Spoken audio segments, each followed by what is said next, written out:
Bapak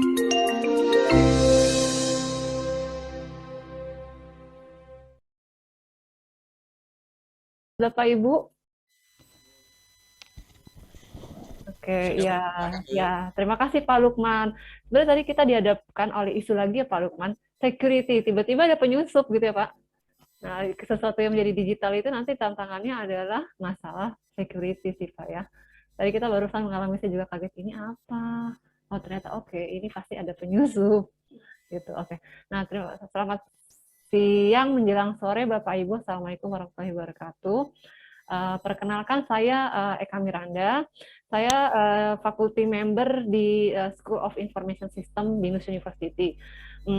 Saya di area apa peminatannya adalah business intelligence, data warehouse, data mining, dan text mining. Nah, terima kasih Pak Lukman sudah mengundang saya ini kedua kalinya bersama Pak Lukman di acara yang kata Pak Prof. Yandra berbeda kandang. Ini adalah kandangnya ilmu politik, tapi sebenarnya idenya sama sih. Cuma bedanya biasanya kita ke arah customer, produk, tapi ini adalah customer-nya diganti dengan people, produknya diganti dengan kandidat dan calon kandidat seperti itu.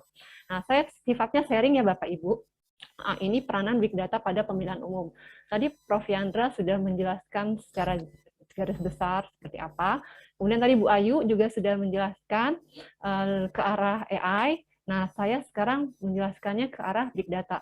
Mungkin nanti apa yang dijelaskan saya dan Bu Ayu agak beririsan ya Bapak Ibu, karena big data dan AI itu dua hal yang tidak bisa dipisahkan satu sama lain seperti itu ya. Nah, ini outline kita Bapak Ibu, big data, big data and data, big data and data analytics. Nah, sebelumnya mungkin kita sharing dulu Bapak Ibu, big data itu apa?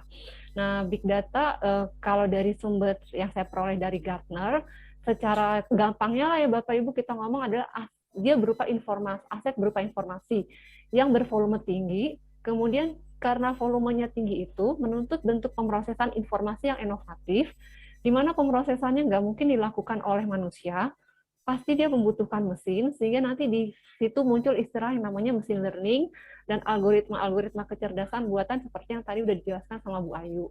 Nah, tujuannya apa? Tujuannya adalah memungkinkan data tersebut bisa menghasilkan insight yang membantu manusia untuk pengambilan keputusan dan melakukan proses otomatisasi. Nah, sekarang apakah big data itu cuma dilihat dari volumenya aja? Tidak, Bapak Ibu, dia big karena dilihat dari satu volume. Volume itu kita lihat kenapa dia big, karena kalau kita bicara big data, itu pasti volumenya itu besar, seperti yang di industri telco, e-commerce, nah itu mungkin yang paling gampang kita lihat. Kemudian apakah volumenya aja? Oh tidak, dia ada variety, data yang ada di dalam lingkungan big data itu, ada yang nanti ada sifatnya structured, unstructured, and semi-structured, yang tadi sudah dibahas oleh Bu Ayu sedikit ya. Kemudian berikutnya ada lagi V lagi, velocity. Speed apa pertumbuhan datanya itu cepat Bapak Ibu. Mungkin seperti kalau kita lihat ini adalah telco deh yang paling gampang, telekomunikasi. Itu pertumbuhan datanya tinggi. Kemudian e-commerce juga. Nah, 3V ini 3V utama, tapi ada juga yang menambahkan 2V kedua, itu adalah value. Value itu adalah apa yang dihasilkan dari data yang diolah dengan lingkungan big data itu menghasilkan value yang bermanfaat bagi pengguna, dan veracity adalah bisa dijamin ke trust-nya atau kevalitannya seperti itu kira-kira. Jadi big data itu ada 3V plus 2V.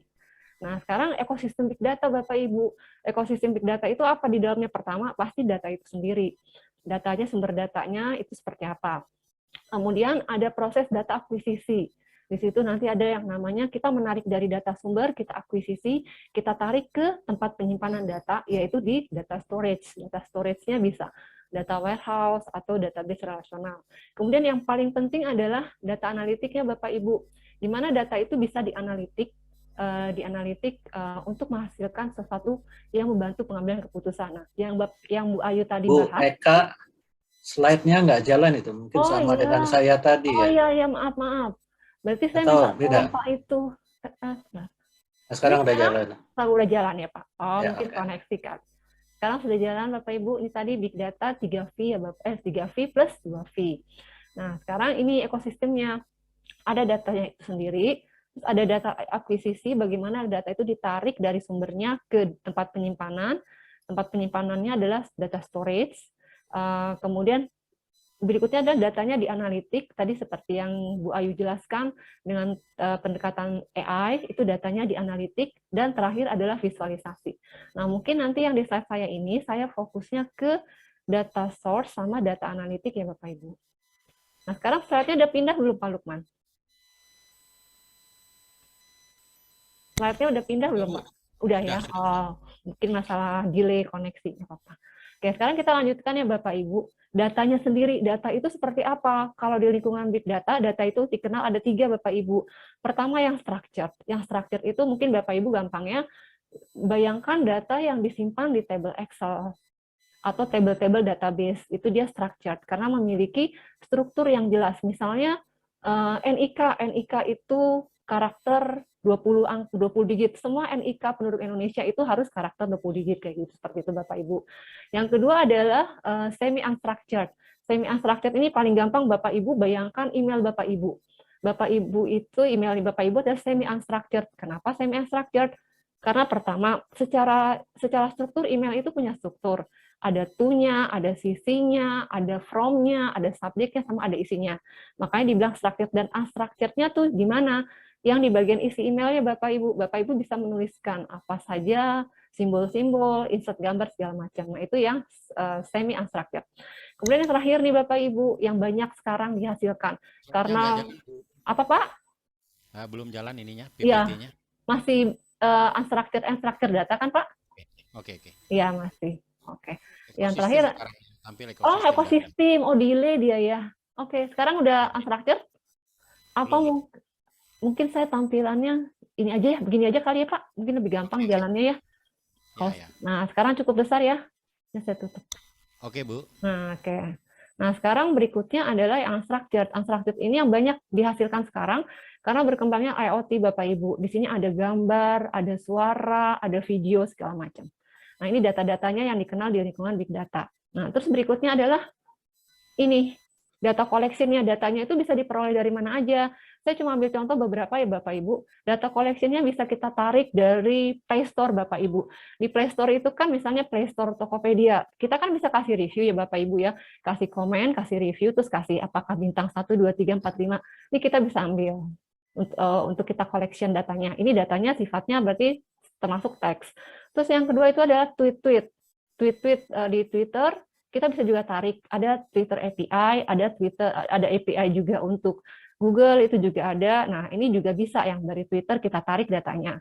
Ini berarti teks juga. Bisa juga data collection-nya kita ambil dari ini Bapak Ibu, Instagram.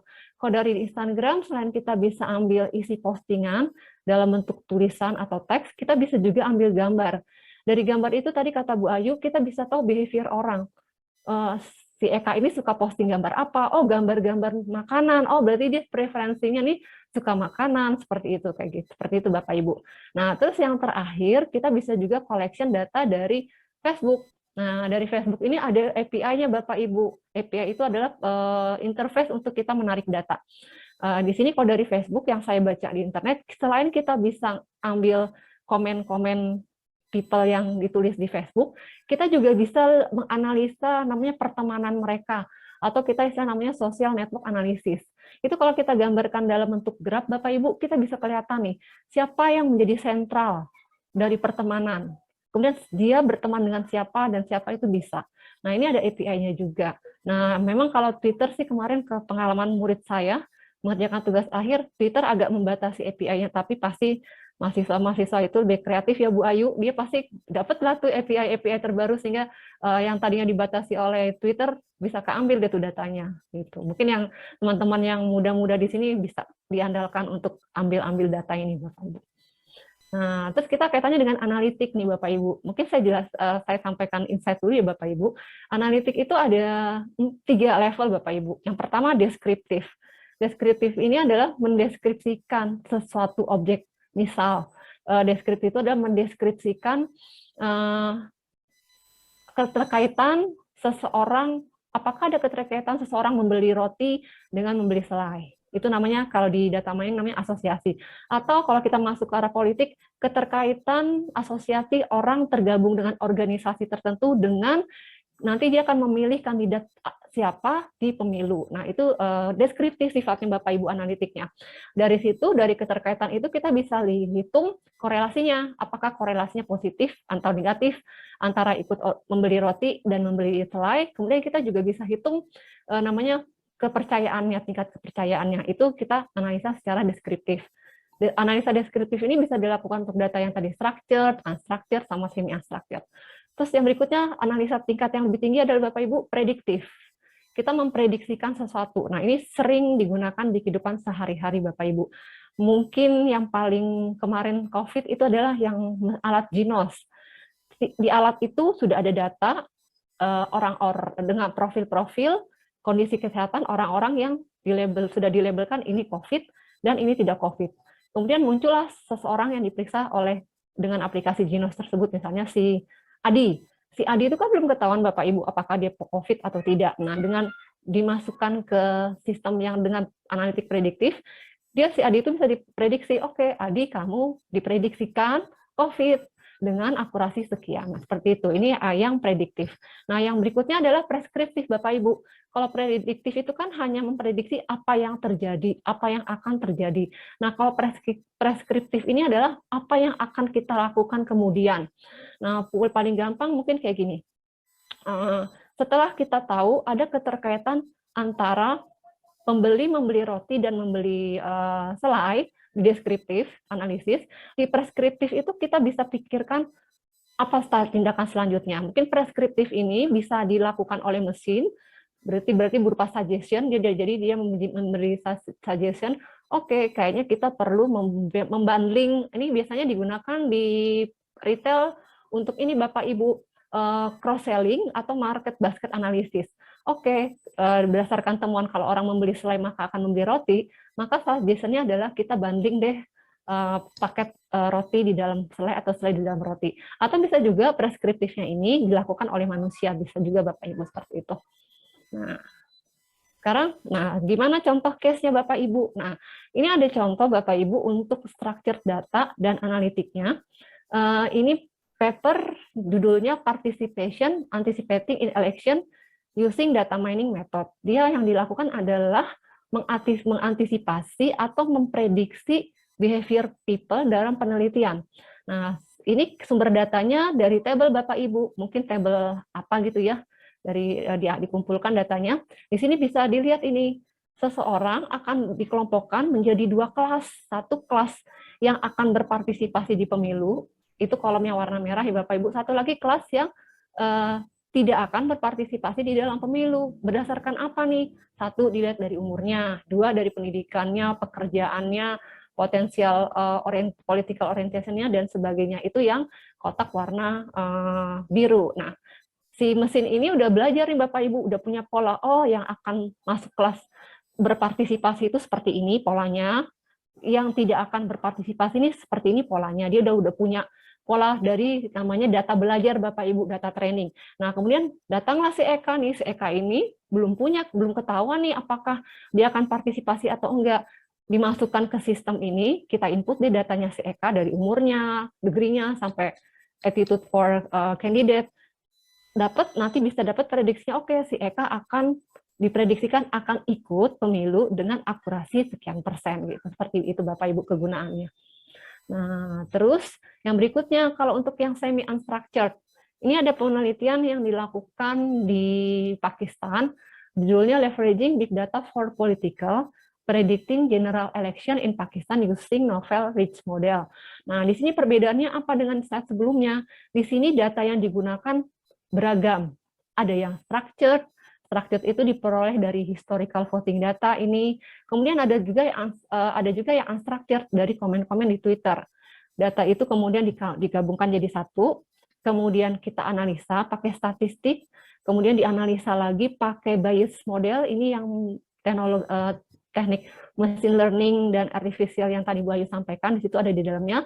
Sehingga nanti ujung-ujungnya apa? Dia akan memprediksi siapa yang menjadi prediksi pemenang pemilu, tapi di sini sumber datanya dari komen-komen di sosial media dan historical voting data, seperti itu Bapak Ibu.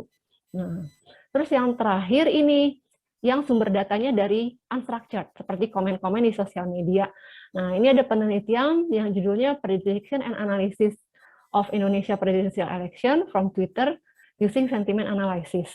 Kita bisa melakukan analisis sentimen, Bapak Ibu. Di sini sumber datanya dari Twitter. Ini pemilu yang kemarin antara Pak Jokowi dan Pak Prabowo. Bisa dilihat analisis sentimennya, apakah lebih ke arah netral, negatif, atau positif. Nah, ini mungkin Bu Ayu juga ini nanti bisa kasih insight kali Bu Ayu. Ini tantangannya adalah bahasa. Tantangannya adalah bahasa. Bahasa Indonesia itu kaya, apalagi kalau kita dari bahasa-bahasa daerah ya. Bahasa-bahasa daerah itu kaya. Nah, gimana caranya bahasa-bahasa daerah? Orang yang menulis di Twitter dengan bahasa daerah itu juga bisa ketampung, bisa kita tarik untuk analisis sentimen.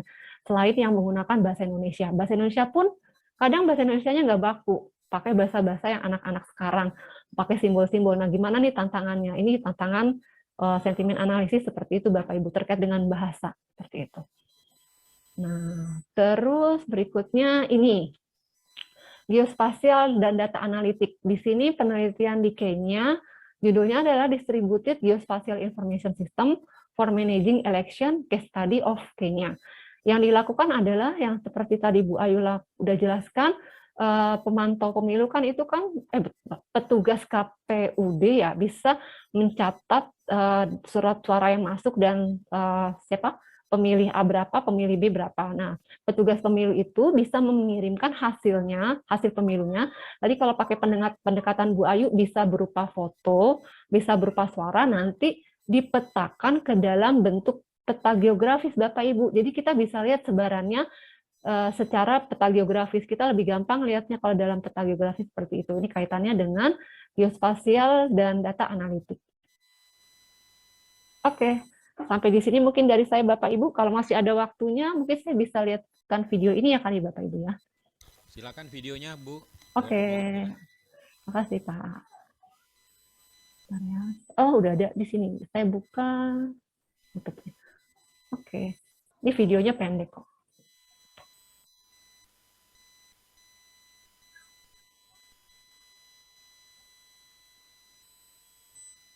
Bentar, kayak suaranya sebentar ya Pak. Saya stop share dulu ya. Saya share screen. Share screen suara. Oke, share sound. Oke. Sebentar ke sini. Saya mundurin dulu ya.